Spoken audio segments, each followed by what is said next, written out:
ప్రజా సమస్యల మీద నిరంతరం పోరాటాలు సాగిస్తూ ఉంది.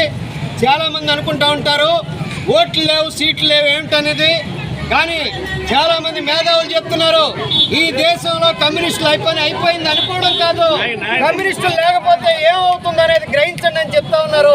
నిరంతరం ప్రజా సమస్యల మీద పోరాటాలు సాగిస్తున్నటువంటి సిపిఎం పార్టీ రాబోయే కాలంలో కూడా ఈ జిల్లాలో, ఈ ప్రాంతంలో ఎట్లాంటి సమస్యల మీద ఎలాంటి పోరాటాలు నిర్వహించాలనే దానికి కార్యకర్తలకు శిక్షణ ఇవ్వడం కోసమే నిన్న ఈరోజు ఈ శిక్షణా తరగతులు జరుగుతున్నాయి. రేపు కూడా కొన్ని ముఖ్య కార్యకర్తల సమావేశాలు జరగబోతున్నాయి. ప్రధానంగా ఈ రాష్ట్ర ప్రభుత్వానికి ఏం అడిగినా రూపాయి లేదంటున్నారు. కానీ నువ్వు నేను చేసుకోవాల్సిన వ్యాయామం యోగా డే అనే పేరుతోటి 350 కోట్ల రూపాయలను దుర్వినియోగం చేశారు. ఈ డబ్బుల్ని సద్వినియోగం చేసుకునే పద్ధతిలో చేయాలంటే మన ప్రాంతంలో ఉన్న రోడ్లు నిర్మించవచ్చు, వీధి లైట్లు వేయచ్చు, లేకపోతే వంతెనలు కట్టచ్చు, లేకపోతే మన పిల్లలకి ఇంకా స్కూల్ సదుపాయాలు కల్పించవచ్చు, వైద్య సదుపాయం కల్పించవచ్చు, ఉద్యోగాల అవకాశాలు కల్పించేదానికి ఖర్చు పెట్టచ్చు. కానీ అలా కాకుండా కేవలం ఒక శుద్ధ వాగాడంబరం, ఆర్భాట ధరలు పెరిగిపోతున్నాయి. ఈ పాత ప్రభుత్వం కాలంలో స్మార్ట్ మీటర్లు బిగిస్తే భద్ర కొట్టండి అని చెప్పినటువంటి ఈ ప్రభుత్వం ఇప్పుడు స్మార్ట్ మీటర్లు బిగిస్తుంది, విద్యుత్ ఛార్జీలు పెంచుతుంది, నిత్యావసర సరుకుల ధరలు పెంచుతుంది, అన్ని సరుకుల ధరలు పెంచుతుంది. అంతేకాదు పైన కేంద్ర ప్రభుత్వం మన పోలవరం నిర్వాసితులకి డబ్బులు ఇచ్చే పని చేయట్లేదు, లేకపోతే ఇక్కడ రాజధానికి డబ్బులు ఇచ్చే పని చేయట్లేదు. చెంబుడు నీళ్లు, మట్టి నీళ్లు, లేకపోతే చాక్లెట్ ఇచ్చి మనం సంతోషపడమని చెప్తా ఉంది. అంతేకాదు ఇక్కడ మనకి ప్రజల్ని, ఐక్యంగా ఉన్న ప్రజానికాన్ని, మతాన్ని రాజకీయాల్లో తీసుకొచ్చి మతోన్మాదాన్ని రెచ్చగొట్టే పనులు కేంద్ర ప్రభుత్వం చేస్తూ ఉంది. సిగ్గు ఎగ్గు లేకుండా ఇక్కడున్న పవన్ కళ్యాణ్, చంద్రబాబు నాయుడు వాటికి మధ్యలో కొడుతూ ఉన్నారు.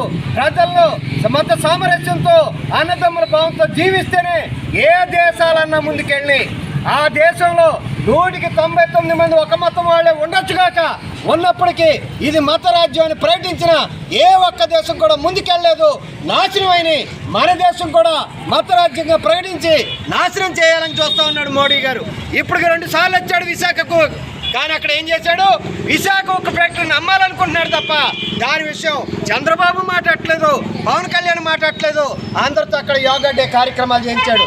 ఈ రకంగా ప్రజల సమస్యను పక్కతో పట్టించే పద్ధతిలో కేంద్ర ప్రభుత్వం వ్యవహరిస్తే ప్రజల సమస్యలు పరిష్కారం చేయాల్సినటువంటి ఈ కూటమి ప్రభుత్వం, ఎన్నికల్లో హామీ ఇచ్చినటువంటి ఈ కూటమి ప్రభుత్వం వాటన్నిటిని గాలి కొదిలి ప్రజల సమస్యలు పక్కతో పట్టించే పద్ధతిలో కేంద్రంతో దోషి కడతా ఉంది, ప్రజల సమస్యలు పెంచుతూ ఉంది.